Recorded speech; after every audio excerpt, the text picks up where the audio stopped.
So admission season যারা 24 batch তোমরা দেখতে পাচ্ছ যে কত একটা বড় পরিবর্তন আমাদের দেশে আসছে, এবং এই পরিবর্তনের কারণে অন্য কারো কোনো প্রকার পেইন বাড়ুক বা না বাড়ুক, তোমাদের পেইনটা একটু বাড়ছে। সেটা কোথায়?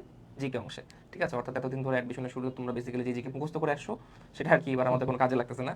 সো আমাদের বাংলাদেশের এর আগে অ্যাডমিশন পরীক্ষায় জেনারেল নলেজের জন্য যেগুলো ইম্পর্টেন্ট জিনিস ছিল, যেমন আমরা যদি বলি আমাদের 71 75 থেকে শুরু করে বাদ বাকি যে জিনিসপত্রগুলো, অর্থাৎ বাংলাদেশ আওয়ামী লীগ বা বঙ্গবন্ধু শেখ মুজিবুর রহমান থেকে শুরু করে যে সকল জিনিসপত্রগুলো ছিল বা মুক্তিযুদ্ধের যেগুলো জিনিসগুলো থেকে আগে বেশি ফোকাস করা হতো, এখন হয়তো আর সেই জায়গাগুলো থেকে ফোকাস করা হবে না।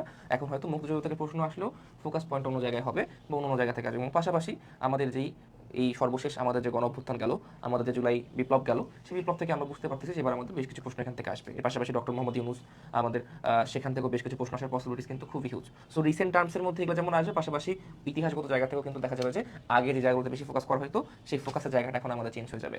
আর বাংলা ইংলিশে যদি কথা বলি, এগুলো অ্যাজ ইট ইজ থাকবে, কিন্তু বাংলায় তোমরা যদি জানো যে কিছু কিছু গদ্য এবং পদ্য বাদ দেওয়া হয়েছে, তো আশা করা যায় সেই জায়গা থেকে আমাদের এবার অ্যাডমিশন কোনো প্রশ্ন থাকবে না। যেমন যদি বলি বা আন্নুর দিনগুলো যদি কথা বলি, ঠিক আছে, তারপর যদি আমরা কথা বলি রেইনকোট থেকে, সো এখান থেকে আসার পসিবিলিটিস একটু কম, ঠিক আছে, স্লাইটলি কম। আমার আমার পার্সোনাল এক্সপিরিয়েন্স বলে যে এই জায়গাগুলো থেকে আর কি স্পর্শগত জায়গাগুলো থেকে কোনো প্রশ্ন আর কি এইবার অ্যাডমিশন আমরা ফেস করবো না।